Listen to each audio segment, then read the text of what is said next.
il a réagi, il a patienté, malgré qu'il avait peur. Parce que oui, Moussa alayhi salam, il avait peur. Et cette chose-là peut faire en sorte que toi et cette personne-là soyez des amis. C'est ce que Allah a dit dans le Coran. La prière qui a été ordonnée à Mohammed sallallahu alayhi wa sallam n'a même pas été ordonnée sur la terre, mais au-dessus des 7 cieux. Assalamu alaikum, on se retrouve aujourd'hui pour un nouveau podcast chez les enfants d'Adam. C'est la deuxième partie de la vidéo de l'importance du Coran et de la prière. Sans perdre de temps, nous allons entamer le sujet. Nous allons commencer par l'importance du Coran. Parce que le Coran, on se doit de le mettre en application dans nos vies de tous les jours. Et c'est ça aussi le salut de notre âme. Pour commencer, Allah Azza wa Jal, dans le Coran, il nous dit de demander la guidée tous les jours. Dans Surat Al-Fatiha, au verset numéro 6, Allah dit dans le sens « Guide-nous dans le droit chemin ». Mais comment obtenir cette guidée? Par quels moyens?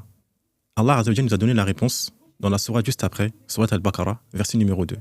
Allah il nous dit que le Coran, c'est un guide pour les pieux. C'est un guide universel, c'est un guide psychologique, c'est un guide économique, c'est un guide social. Et on va donner des exemples dans le Coran en quoi ce Coran, c'est un guide.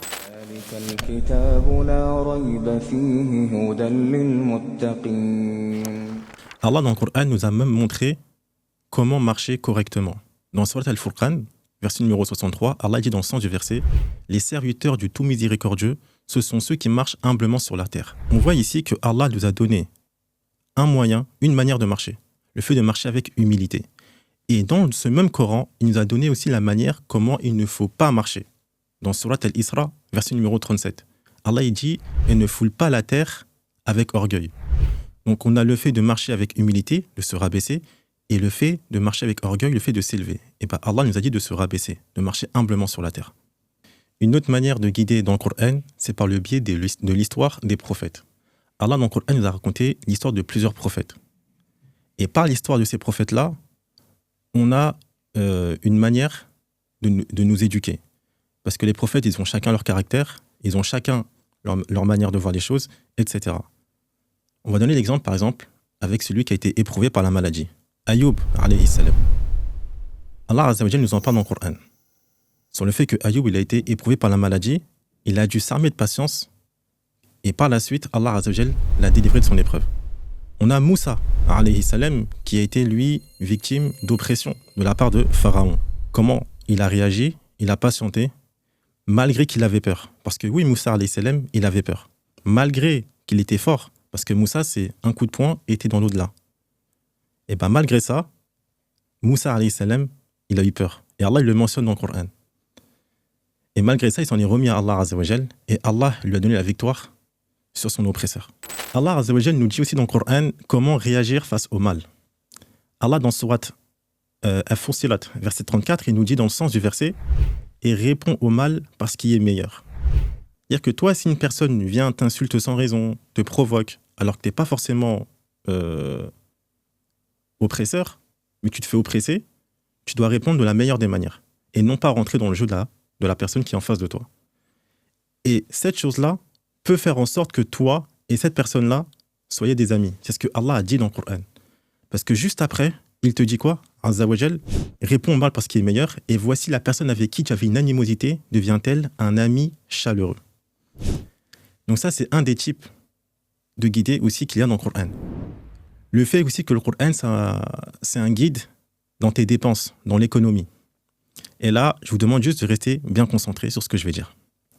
Allah dit dans Surat Al-Baqarah, verset numéro 3, « Ceux qui croient en l'invisible, qui font la prière et qui dépensent de ce que nous leur avons attribué. » Ici, Allah n'a pas mentionné comment tu devais dépenser, mais il a détaillé ça dans d'autres versets. À qui tu dois le faire? Qu'est-ce que tu dois dépenser? De quelle manière tu dois le faire? Exemple. Dans Surat Al-Baqarah, verset numéro 219. Allah il dit « Dépensez l'excédent de vos biens ». Dans Surat Al-Baqarah, verset 215. Allah il dit que les dépenses, elles sont pour vos proches parents, les orphelins, le pauvre, etc. jusqu'à la fin du verset. Donc on a qu'est-ce qu'on doit dépenser et à qui on doit le faire. Maintenant, Allah il va mentionner aussi de quelle manière tu dois le faire.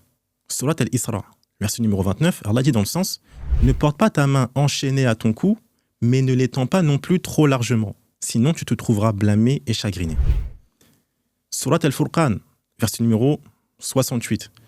Allah il dit dans le sens qui, lorsqu'ils dépensent, ne sont ni prodigues, ni avares, mais se tiennent dans le juste milieu.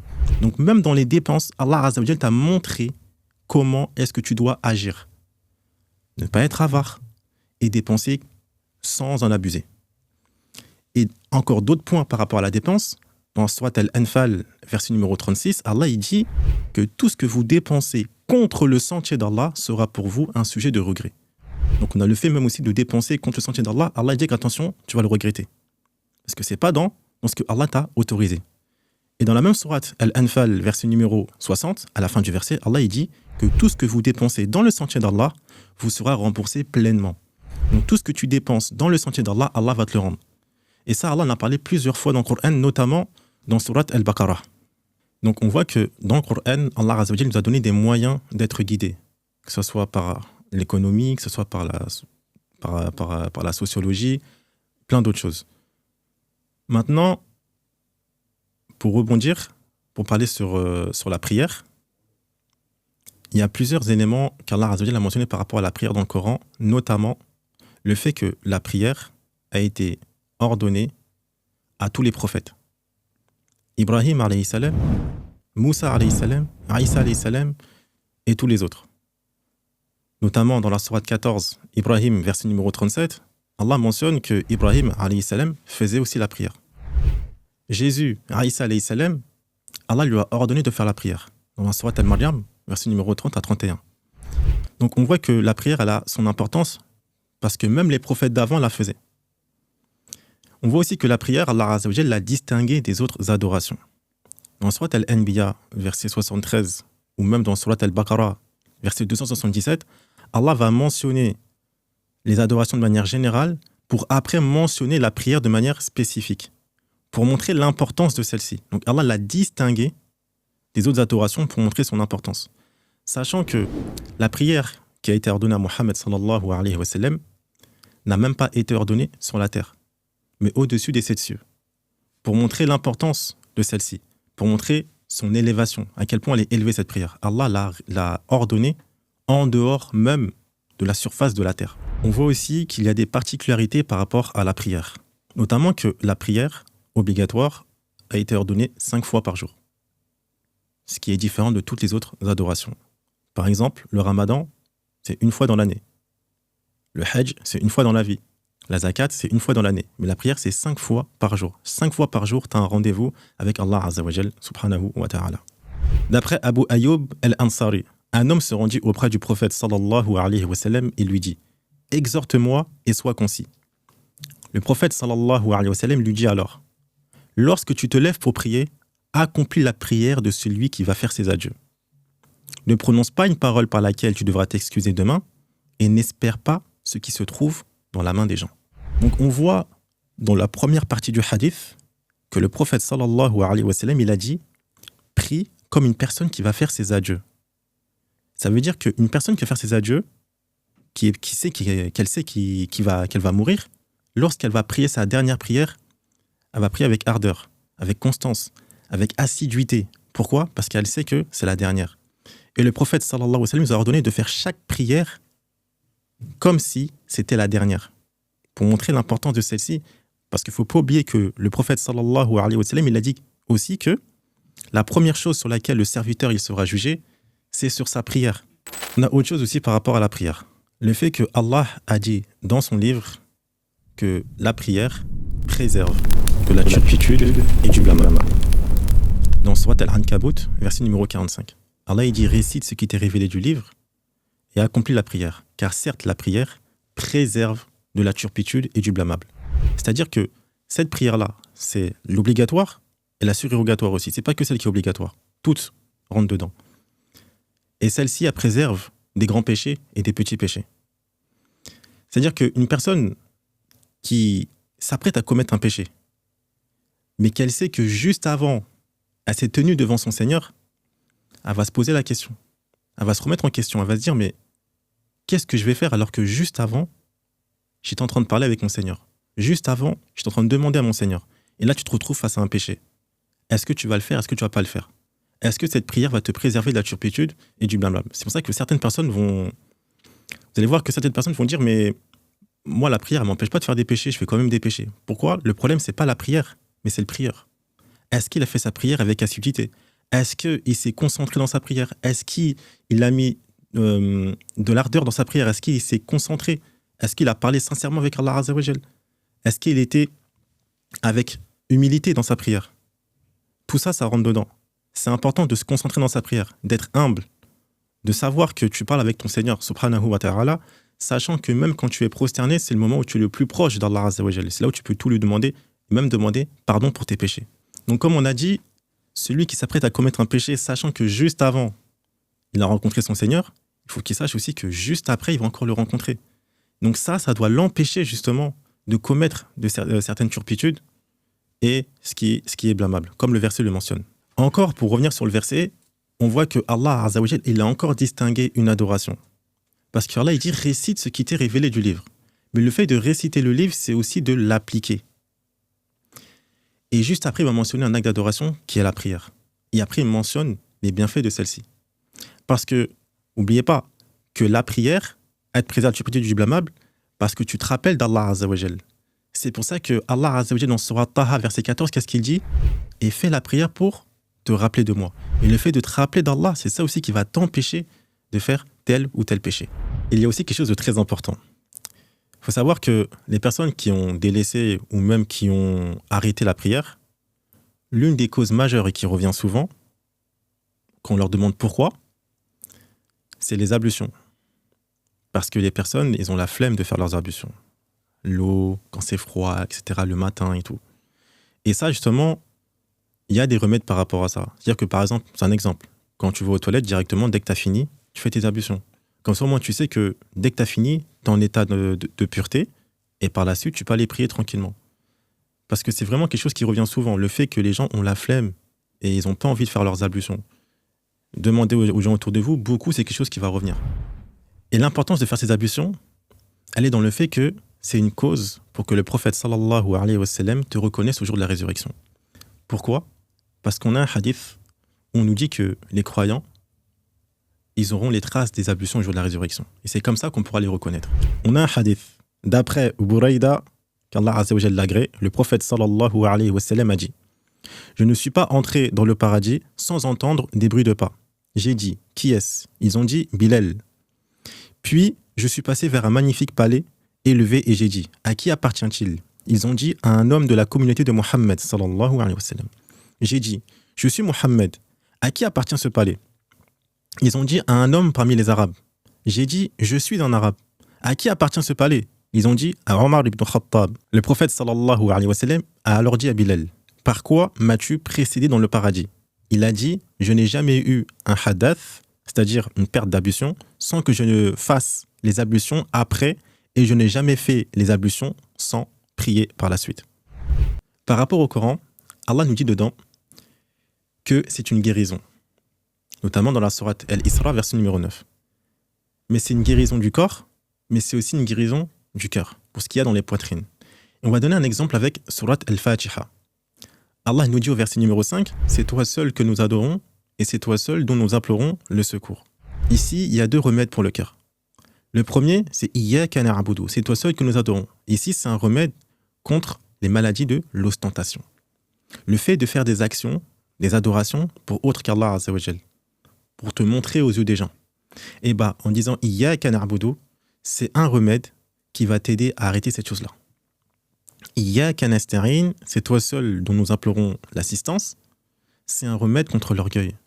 Parce qu'il y a des personnes qui pensent qu'ils n'ont pas besoin d'Allah Azza wa Jal, alors qu'en réalité, ils ont besoin d'Allah, mais Allah n'a pas besoin d'eux. Comme Allah le mentionne dans son Surat Fatir, verset numéro 15, où il dit que c'est vous qui êtes les indigents d'Allah, et Allah n'a pas besoin de nous. Donc, pour tous ceux qui pensent qu'ils n'ont pas besoin d'Allah Azza wa Jal, Iyyaka nasta'in, c'est un remède contre ce type de maladie aussi. Mais Al-Fatiha, c'est aussi un remède pour les maladies du corps. Et on a un hadith avec le messager d'Allah sallallahu alayhi wa sallam où un de ses compagnons a guéri une personne, il a fait une ruqya avec Al-Fatiha. Et ça a guéri une plaie, une maladie qui vient du corps. En mettant la main sur la zone où il y a eu la douleur, et il a récité surat Al-Fatiha, et par la suite, la personne a été guérie par la permission d'Allah Azza wa Jal. Autre exemple de guérison du corps et du cœur, Surat Al-Falaq et Surat Al-Nas. Les deux qui ont été révélés en même temps. Et dans le tafsir de l'imam al-Bahraoui, rahimahullah, il explique que ces 2 sourates ont été révélées en même temps par le biais d'une personne qui a fait la sorcellerie sur le prophète sallallahu alayhi wa sallam. Il faut savoir que quand les gens faisaient de la sorcellerie, ils faisaient des nœuds. Et la personne qui a fait la sorcellerie sur le prophète sallallahu alayhi wa sallam, on dit qu'il a fait 11 nœuds. Donc Allah, il révèle 11 versets par rapport aux 11 nœuds qui ont été déposés sur le prophète sallallahu alayhi wa sallam. Chaque verset pour délier un nœud. Ça, c'est le premier point. Deuxième point, on voit que dans Surat Al-Falaq, Allah Azza wa Jal mentionne ce qui touche le corps. Il mentionne contre le mal des êtres qu'il a créés, contre le mal de la nuit lorsqu'elle s'approfondit, contre le mal des sorcières qui soufflent sur les nœuds et contre le mal de l'envieux lorsqu'il envie, lorsqu'il exerce son envie.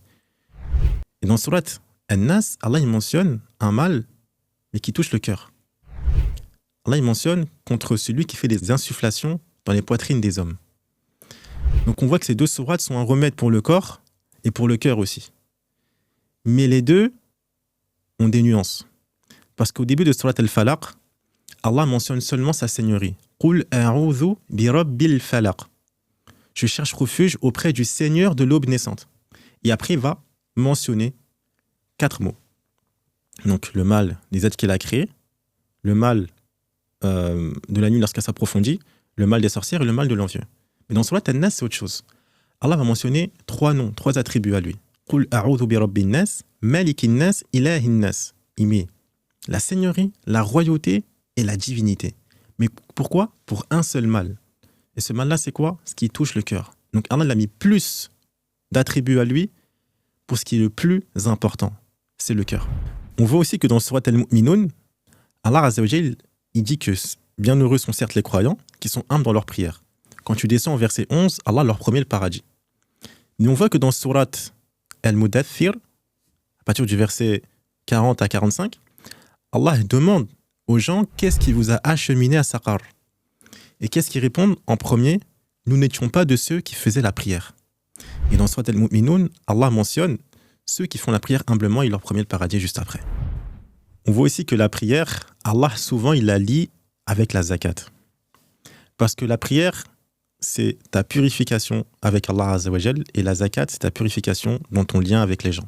C'est ça que la zakat aussi, on dit c'est la zakat, parce que c'est le nom du mot tezkiya, c'est ce qui te purifie. Et on voit que souvent Allah lie les deux, pour montrer la purification avec Allah, et la purification aussi avec les gens. La prière, c'est aussi une sorte de reconnaissance envers les bienfaits d'Allah Azza wa Jal. Pourquoi ? Parce qu'on voit dans Surat Al-Kawthar, par exemple, Allah il te dit, nous t'avons certes accordé l'abondance. Juste après, Allah il dit quoi ? Prie donc ton Seigneur. Allah il a lié la prière avec un bienfait juste avant, pour montrer que la prière, c'est aussi une source de reconnaissance envers son Créateur. Par contre, la reconnaissance, si tu es reconnaissant envers Allah, Allah il te rajoute. Mais si tu n'es pas reconnaissant, il faut faire attention. Parce que Allah dit dans Surat Ibrahim, verset numéro 7, votre Seigneur dit, certes, si vous êtes reconnaissant, j'augmenterai mes bienfaits sur vous. Mais si vous êtes ingrat, alors mon châtiment sera terrible. On a l'exemple aussi avec Yunus, alayhi salam, quand Allah l'a mis dans le ventre du poisson. Il a fait le tasbih. Et Allah lui dit que s'il ne l'aurait pas glorifié, nous l'aurons laissé jusqu'au jour de la résurrection. Et Ibn Abbas, il explique ici que la glorification, c'est la prière. Donc Yunus, même dans le ventre de la baleine, il a prié Allah Azza wa Jal et Allah l'a délivré de sa détresse. C'est pour ça que le Coran, c'est pas quelque chose que vous devez délaisser. C'est quelque chose que vous devez lire tous les jours. Et le prophète sallallahu alayhi wa sallam, il en a parlé dans un hadith. Il nous dit dans le sens que le meilleur d'entre vous, ce sont ceux qui apprennent et qui enseignent le Coran. Et les meilleurs d'entre vous, ce sont ceux qui ont un pacte avec le Coran. Le Coran, c'est un guide pour les pieux. Soit Al-Baqarah, verset numéro 2. Le Coran, c'est un guide pour les gens de manière générale. Soit Al-Baqarah, verset 185. Le Coran, c'est un livre avec la vérité. Surat Al-Imran, verset numéro 3. Le Coran, c'est ce qui va te faire sortir des ténèbres à la lumière. Surat Al-Ma'idah, verset numéro 16. Le Coran, il a été envoyé pour toute l'humanité. Toute personne peut bénéficier du Coran. Surat Al-An'am, verset numéro 19. Le Coran, c'est ce qui va te faire augmenter ta foi. C'est ce que Allah mentionne dans Surat Al-Anfal, verset numéro 2. Donc, avec tout ce qu'on a dit, on se doit de mettre en application ce que Allah Azza wa Jalla nous a ordonné. Essayons de faire la prière de manière assidue. Essayons de lire le Coran de manière assidue aussi. Mettons en application ce qu'on connaît et ne pas délaisser la prière ni le Coran. Si vous voulez participer ou nous faire part de votre témoignage, il y aura le mail juste ici. Vous avez juste à nous envoyer un message. N'oubliez pas de vous abonner à la chaîne Les Enfants d'Adam sur TikTok, YouTube et Instagram, enfantdadam.fr, en espérant quand même que ce podcast vous aura été utile, profitable et bénéfique. On se retrouve pour d'autres vidéos, Inch'Allah. Barakallahu fikum. Wassalamu alaikum.